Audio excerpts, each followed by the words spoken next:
So the machine we have behind us is a 1908 Dolbeer steam logging machine, and its purpose was to pull logs through the forest so that they would eventually be transported to the sawmill.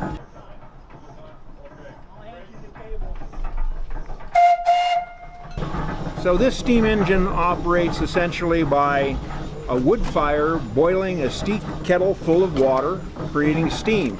It carries a variety of whistles on it, but back in the day, really, it only had one whistle for purposes of communication within the forest.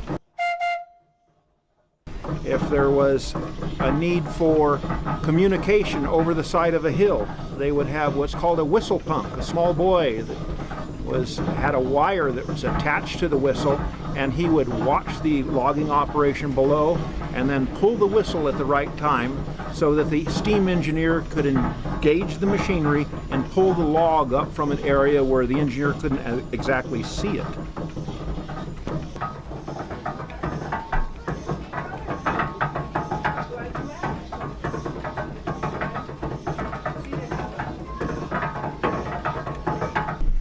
So what we will be doing is a demonstration of how this machine actually moved logs through the forest. Essentially, the loggers would drop the trees, and this machine would roll the logs into two-pole chutes, which is basically a road through the woods. They would drag these logs through the woods, eventually dumping them into Shaver Lake.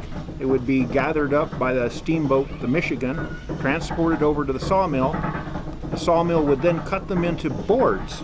The boards would then be dried, and after a period of time, when they had sufficient buoyancy, they would kick them into the flume. And then the flume was 42 miles long and would reach Clovis 6.5 hours later. At the turn of the century, this was the latest and greatest technology. And so for 108 years old, it's a pretty fascinating machine.